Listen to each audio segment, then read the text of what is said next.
No nanny survived with the Millionaire's triplets until she arrived and did the impossible. The 12th nanny left the old house by the bay on a pale gray morning when the mist still clung to the water like strips of cold silk. She walked quickly, shoes soaked, trousers streaked with mud, hair speckled with paint and bits of eggshell. On the back of her blouse, a white dusting of cake flour still marked the kind of morning no one wanted to remember. The rusted iron gate closed behind her with a weary groan. No farewell, no hand to hold her back. Only the steady lap of waves against the rocky shore and a wide, silent courtyard that seemed to have witnessed too many departures to care any more. In the past 10 months, 12 people had walked through that gate, only to vanish.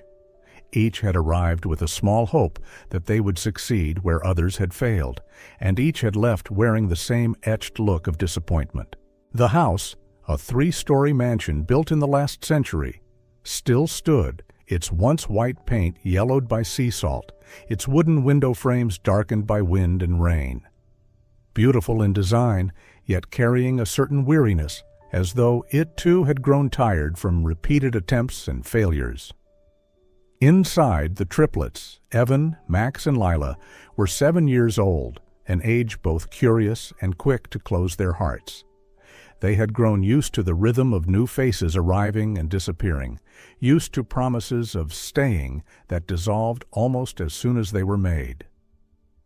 And upstairs, Christopher Hale, 42, a renowned architect, was bent over his blueprints, as if the scratching of his pencil could fill the space his late wife had left behind.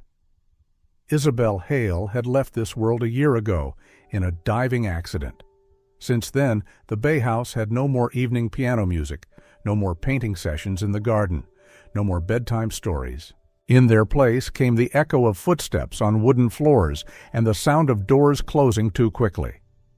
Mrs. Porter, the longtime housekeeper, stood at the steps, watching the departing nanny's figure fade into the mist. There was no surprise in her eyes, only the tired acceptance of someone who had seen this scene too many times. She knew another would come, try, and perhaps fail again. Because here, the challenge had never truly been about caring for children, but about touching the invisible fractures no one had yet been patient enough to reach. And that morning, as the waves kept their rhythm beyond the windows and the scent of salt drifted through the hallways, a new chapter was quietly preparing to begin. Before the sea took Isabel, this house had been filled with laughter and color. Every weekend morning, piano notes drifted from the living room, mingling with the smell of coffee and the warm scent of baking that carried through the halls. Isabel, with her wavy brown hair often tied high and hands always smudged with paint, was the soul of the house. She was an art teacher at the town's elementary school, but to her 3 children, she was a storyteller, a companion, and the captain of their imagined adventures. That summer, Isabel had planned a diving trip near the coral reef she'd once promised to take Evan, Max, and Lila to when they were old enough. But that morning, the wind came early. Christopher had advised her to postpone, but Isabel only smiled, saying she wouldn't go far, just close enough to see the sea creatures. By afternoon, a sudden rip current surged beneath the calm surface. Isabel vanished before the rescue team could arrive. When Christopher got the call, the sky was still blue, as if nothing had happened. But in that instant, summer closed forever for the Bay House. After the funeral, Christopher didn't smash things or scream. He locked Isabel's studio, leaving the easel with paint still wet, and buried himself in work. As a renowned architect, he took on more projects than ever, leaving early, coming home late, often traveling. Work became his shield against reality. The children had nowhere to hide. Evan, the eldest, grew quiet. He often stood on the 3rd-floor balcony for hours, staring at the sea, as if waiting for a boat that might bring his mother back. Max was the opposite, loud, quick to provoke, as though if he didn't shake the walls, no one would remember he was there.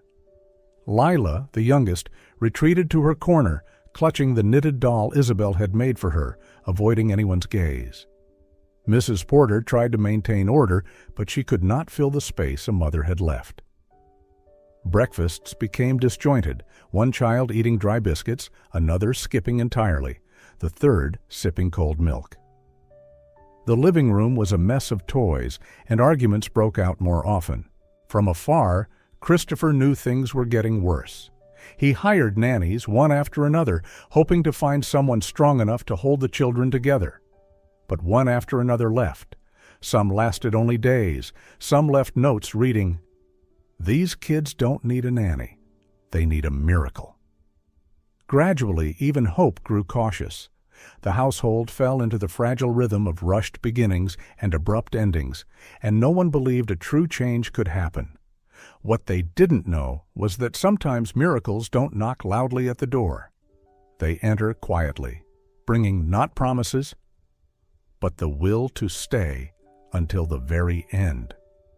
20 miles from the bay, in a rented room barely big enough for a single bed and an old wooden bookshelf, Hannah Reyes sat in front of a scratched computer screen, job listings scrolling slowly like water seeping through cracks. She had been caring for children since she was 19, mostly for working-class families in town. No contracts, no certificates, no high pay.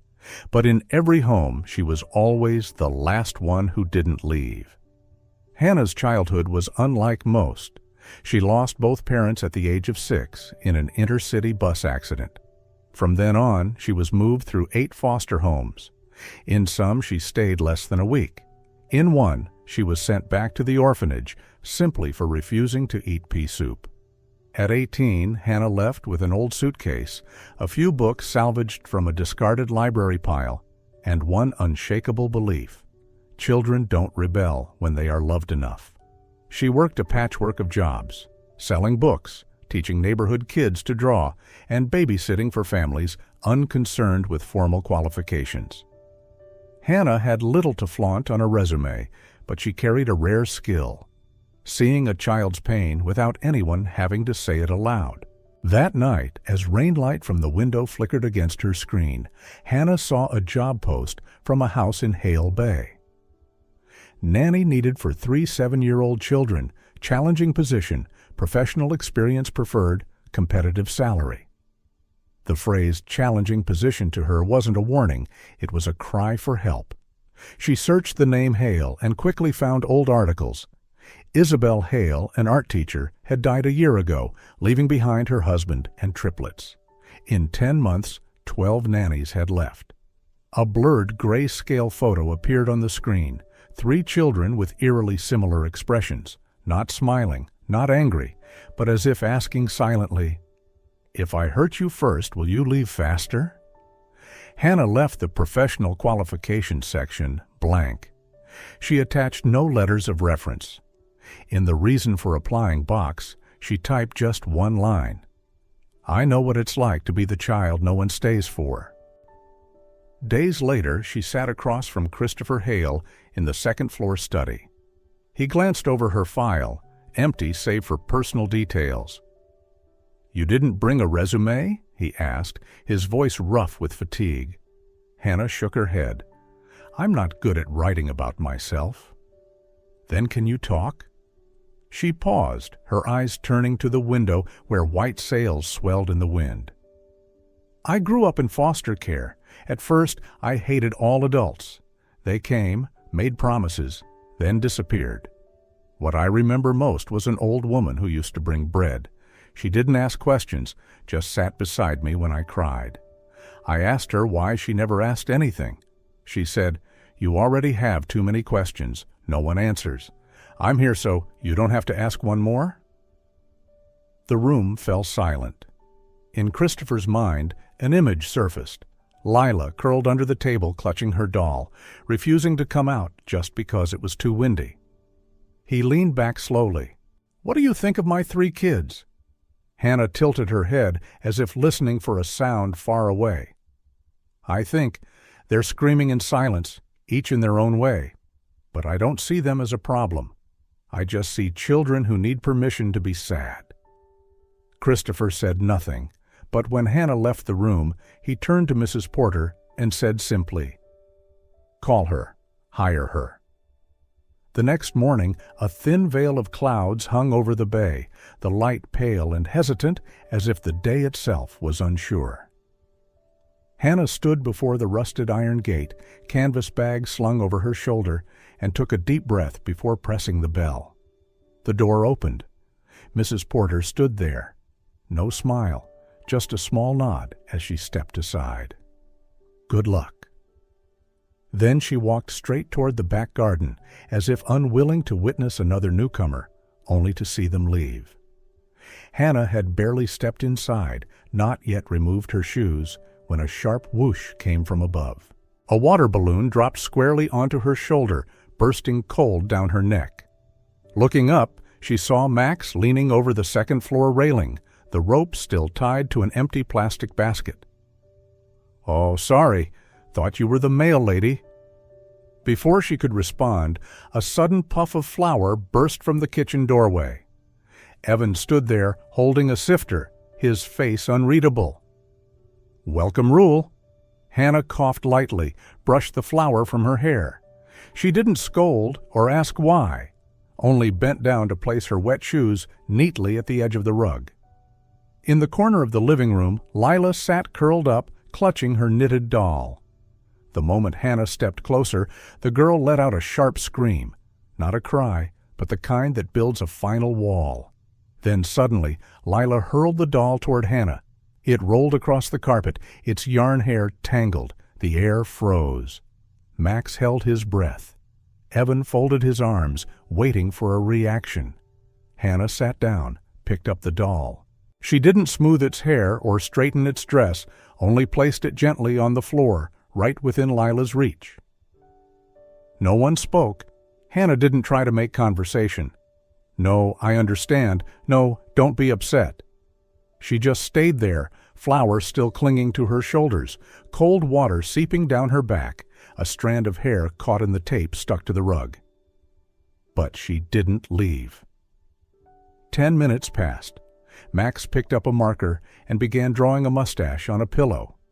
Evan nudged aside the barricade of toy cars under the table. Lila didn't move closer, but she didn't scream again either. She simply reached for the doll, pulling it back into her arms as if she had never thrown it away. Hannah knew the moment might not last long, but to eyes long accustomed to being left behind, someone who stayed was the first seed of trust.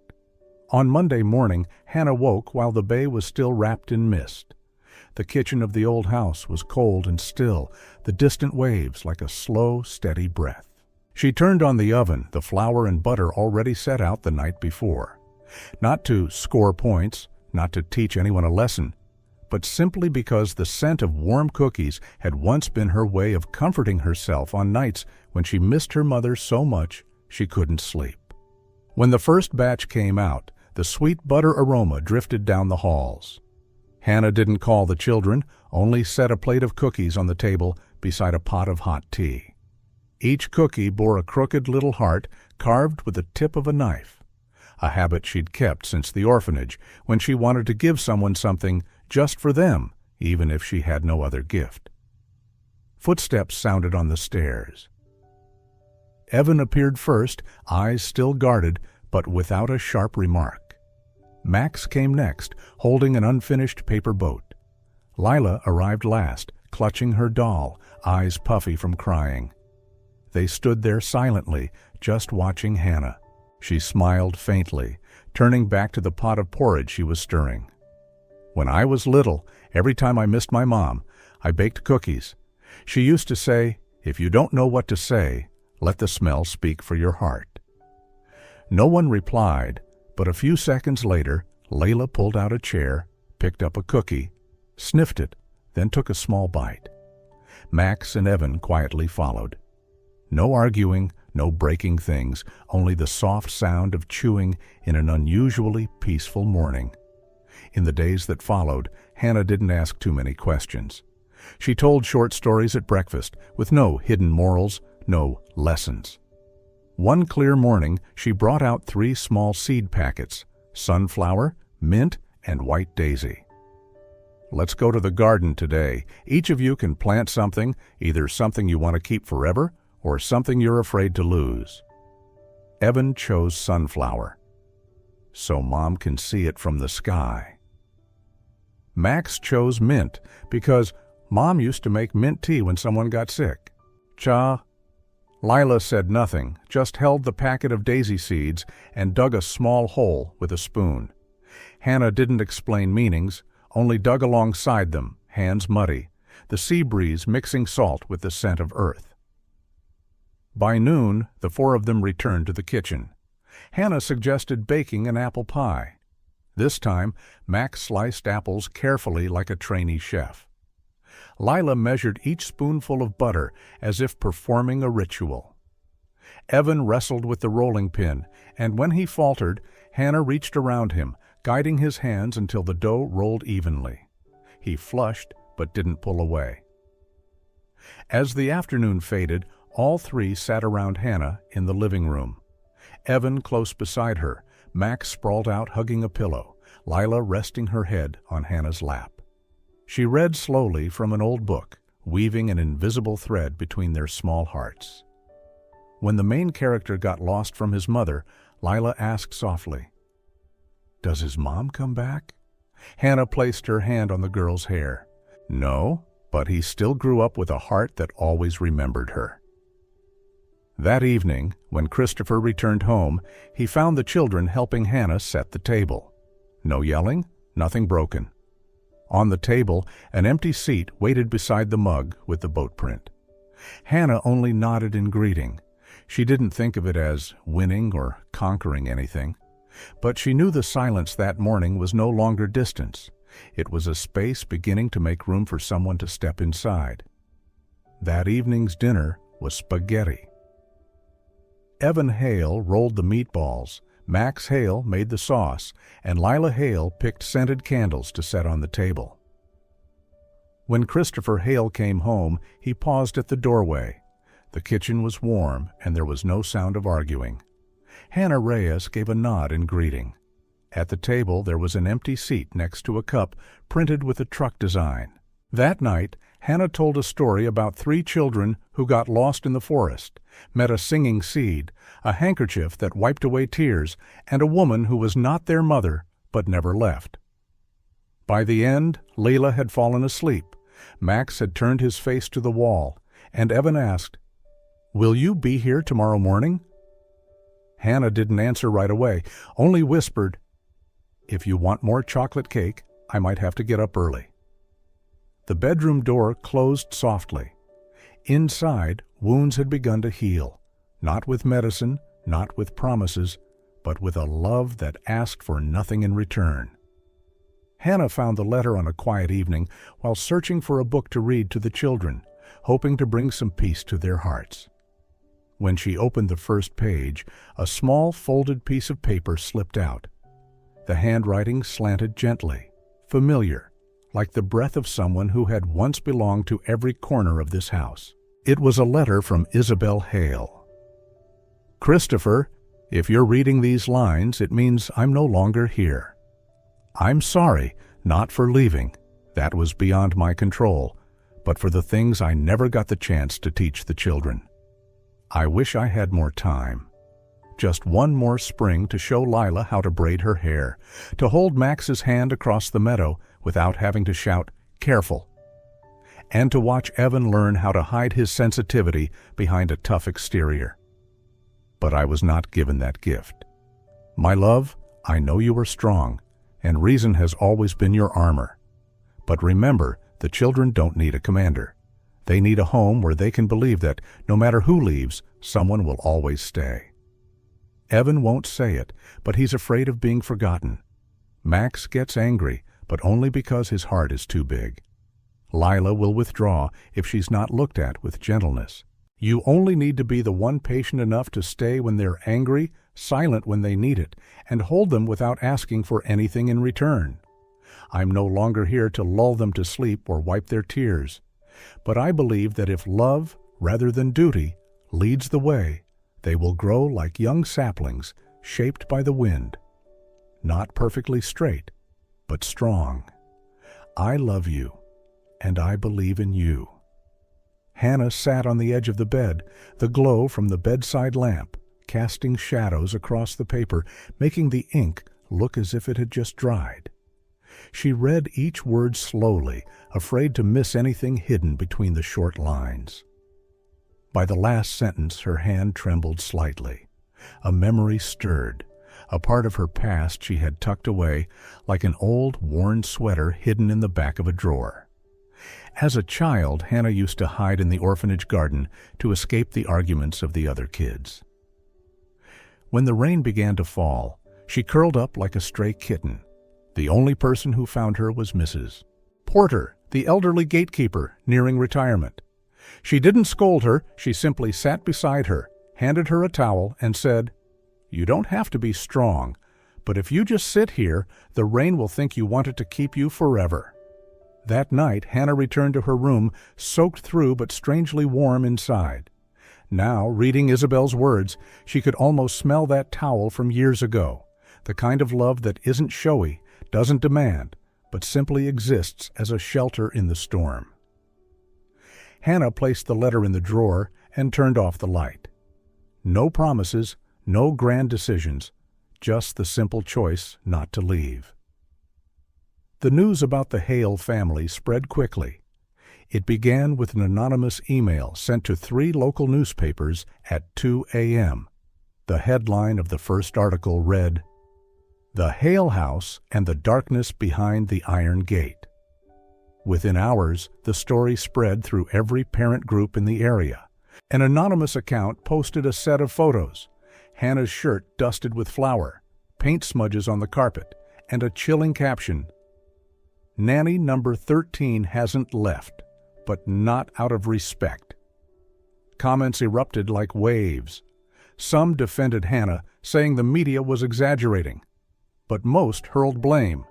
Psychological abuse, soulless rich family. Many parents at the children's school signed a petition to the Child Protective Services, CPS, demanding an inspection of the Hale household's environment. That morning, Hannah woke to find her name tagged in hundreds of comments. A message from an old friend lit up her phone. "You should leave. They won't protect you." She didn't reply. She simply placed the phone face down on the table, leaned her head back against the chair, and let an old familiar feeling return, one from her childhood of sitting by the orphanage window, knowing no one was coming. Christopher came home early that day. His shirt still bore the creases from an emergency meeting. He meant to say something, but didn't. It was Mrs. Porter who broke the silence. "You don't have to go through this. I've seen good people walk away, not because they were weak, but because the world is too quick to condemn." Hannah looked up, her eyes not red, but the light in them dimmed. "Was I wrong to think staying would be enough?" Mrs. Porter glanced toward the bookshelf where a photo of Isabel sat, holding all 3 children, faces smeared with ice cream, smiling wide. "No, you're not wrong, but the world always rushes to punish those who choose to love quietly." 3 days later, the call from CPS came. Mrs. Porter set the receiver down on the table, her hand trembling slightly. "They're coming to inspect, maybe to verify, or—" She didn't finish, but the fear was clear. If CPS found something unsuitable, the 3 children could be taken away, just when they had begun to feel the warmth of a home again. Hannah didn't ask questions. She simply said softly, "We won't perform. They'll see what they need to see." Mrs. Denning, an investigator from CPS, arrived on a foggy morning that cloaked the entrance to the Hale estate. She wore a light gray shirt under a long black trench coat, carrying a thick folder, her expression as strict as an error-free timesheet. Hannah Reyes opened the door. No smile, no offer of tea, only a slight nod before saying, "I suggest you stay the whole day. Don't let the children know you're here. I also won't clean up or prepare anything special. Let everything be as it is on a normal day." Mrs. Denning raised an eyebrow as if she had never received such a straightforward invitation, then nodded. "Good, let's begin." That morning she noted every action, every gesture. And in those small details, something extraordinary began to emerge. Lila Hale quietly pulled out a chair for Hannah and poured a small glass of orange juice into the cup with a paper crane design, the cup she had kept from her mother's memorial. Max Hale, when he dropped a spoon, bent down to pick it up and apologized before anyone even noticed. Evan Hale didn't deny the messy handwriting on the wooden nameplate at the dining table. He simply pointed to it and told Hannah, "If you want, I can make a new one." Hannah didn't correct them or give instructions. She let everything unfold naturally. When Lila came running to cling to her leg after a midday nightmare, Hannah knelt down and whispered something that made the girl nod before returning to her room, as if understanding that fear too was part of growing up. Mrs. Denning witnessed it all. There was no staging, no sign of being coached beforehand, only small acts filled with the warmth of real human beings. In the afternoon, she sat in the living room, her hand resting on the closed folder. Mrs. Porter, Christopher Hale, and Hannah sat opposite her, silent, as if awaiting a verdict. But she only said, "In 20 years of protecting children, I've learned one thing. A home is not defined by the brightness of the chandelier or the thickness of the carpet, but by the feeling when you walk inside." She paused, her eyes sweeping across the simple room full of signs of life, scribbled drawings taped to the fridge, sofa cushions askew, an orange carved into a smiling face sitting on the table. "Today I didn't see an investigation," she said slowly. "I saw something that deserves to be recognized." Then she looked directly at Hannah. "This is no longer a report. This is proof of what is right." No one said a word. When Mrs. Denning left, Lila ran out to the porch. No one told her to. She simply wanted to wave. From the kitchen doorway, Hannah gave a slight nod to Mrs. Porter. No words were needed because the most precious things are often the quietest. Winter retreated slowly, like a guest who had stayed too long and was now stepping toward the door, glancing back one last time. On the slope of grass in front of the Hale house, new shoots began to emerge, scattered among them the first hints of yellow from sunflowers not yet tall, fresh green mint leaves, and tiny white daisy petals, all from the memory garden Hannah and the children had planted on that salty sea breeze morning. 6 months had passed, and the cracks in the house had not disappeared, but they were no longer dividing lines.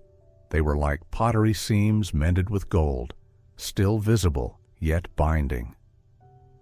Evan was still quiet, but the guarded look had gone from his eyes. He had begun to observe Hannah's ways, taking notes when she fixed a door hinge, organized books, or showed Max how to peel an apple. One afternoon, he handed her a sheet of paper covered in crooked lines. "I'm making a comic. You're the main character." In the drawing, Hannah wore a purple cape, wielding a wooden spoon like a weapon, with the words, "The calm night," scrawled below. Max no longer had sudden bursts of temper. Instead, he often appeared in the kitchen in the morning, asking, "Chocolate filling or strawberry jam today?" Hannah would just smile. "We'll have to see what Lila wants, too." Lila now referred to Hannah as she instead of that lady. One day, while coloring alone, she looked up and asked, "Miss Hannah, were you ever afraid of the dark?" Hannah answered with a story, sometimes true, sometimes laced with fairy tale, about nights in the orphanage when the only light came from a candle burning under the blanket. Christopher had changed as well. He cut down on needless business trips, came home for dinner more often. One day he asked, "What do you think about building a reading room for the kids?" Hannah nodded, adding, "And a camping corner in the backyard where the kids can teach grown-ups how to play again." Even Mrs. Porter, once skeptical of Hannah's stubborn patience, now brought tea into the kitchen each morning, muttering, "One more batch of cookies won't hurt." These changes were not loud, not marked by obvious achievements, but in each small moment, bonds were taking shape, like seeds quietly growing beneath the soil, waiting for the day to rise into the light. On a summer morning, early sunlight poured through the kitchen window, turning the steam from the teapot into strands of gold. Hannah was stitching the ear back onto Lila's stuffed rabbit when the sound of quick footsteps came from the garden. Max burst in first, holding a thick card with a gold-trimmed edge. "You have to sign this!" Evan and Lila followed. Evan wore a green paracord bracelet, clearly handmade. Lila carried a drawing of 3 children sitting under a lamp beside a woman reading a story. Below it, in crooked letters, "Family is the one who stays." Hannah looked at the card in Max's hand. Neatly printed, "End-of-year ceremony. Guardian, Hannah Reyes." She froze, her hand trembling slightly. "The principal asked who would come with us. We wrote your name," Max said, as casually as if it were the most natural thing in the world. Hannah didn't speak. She set her sewing aside and pulled all 3 children into her arms, a hug tight enough to fill every empty space from the years before. At the far end of the garden, Christopher leaned against the wooden fence, not stepping forward, just smiling. The man who had once believed that material comfort alone could build a home was now learning to be present, and more importantly, learning to love. In that moment, Hannah understood. Whatever uncertainties the future held, the most important thing was already here. The children no longer saw her as the one who would leave. She had become part of this home, not by paper, but by heart. On a late spring afternoon, Hannah sat on the porch, her needle gliding through the final stitches on Lila's stuffed rabbit's ear. The sea breeze carried the scent of mint from the memory garden, mingled with the warm aroma of chocolate cookies still in the kitchen. Mrs. Porter stepped out, placing a cup of mint tea in Hannah's hands, her voice low but warm. "For the first time in almost 2 years, this house feels like a place where people actually live." Hannah smiled, about to reply, when hurried footsteps came from the back garden. Max ran up, ink-stained hands holding out an invitation card. "End-of-year ceremony. Guardian, Hannah Reyes." "You have to come," Max said firmly. Right after, Evan slipped a green paracord bracelet onto her wrist. Lila handed over a freshly drawn picture. 3 children sitting under a lamp beside a woman reading a story. Below, in crooked letters, "Family is the one who stays." Hannah pulled all 3 into her arms, feeling their warmth as if confirming she was exactly where she belonged. When she let them go, Hannah noticed Christopher at the far end of the garden, his gaze fixed on her as if carrying something long kept in silence. He took a slow breath before walking toward them, each step heavy with the weight of nights spent thinking about what he was about to do. In his hand was a small sea blue box. Stopping in front of her, he opened it to reveal a simple, elegant ring, the light catching like a drop of seawater in the afternoon sun. "Hannah, I used to think a home only needed material comfort, but you've shown me the most important thing is the one who stays when it's hardest too. You've held my children's hearts together when I couldn't. I don't want us to be just a temporary family. I want to build the rest of my life with you so we can be whole." Hannah stood still, her hand trembling slightly as Christopher knelt. The 3 children held their breath, eyes wide, as if waiting for the ending to their own fairy tale. "Will you stay?" Christopher asked, his voice deep but certain. "I've stayed since the day I walked through that gate." Hannah felt her heart pound so loudly she thought the children could hear it. Her hands trembled, her breath caught halfway, but her eyes stayed on his. She smiled through the rush of warmth in her chest and nodded. Cheers burst from Max, Evan, and Lila. Mrs. Porter dabbed her eyes with a handkerchief, smiling all the while. A month later, the wedding was held right in the garden, among rows of sunflowers, mint, and daisies. The sea breeze carried its salt into the laughter. Hannah wore a simple white dress, Christopher a deep blue suit, and the 3 children, in matching outfits with little bows, stood proudly beside them. As they exchanged rings, Hannah felt every empty space in her life quietly close, as if invisible hands were stitching her past into something whole. Beside them, Evan stood straighter, Max grinned without restraint, and Lila slipped her hand into hers. 3 silent witnesses to the promise that no one here would ever leave again. This was no longer the Hale house. It was their home, truly and completely. That night, as the living room glowed in warm yellow light, Hannah opened the notebook once titled Nanny Journal and crossed out the words. She wrote instead, "Things I learned from children who feared love." Outside, the wind moved through the garden, making the stems of sunflower, mint, and daisy bend gently as if whispering blessings for the new family.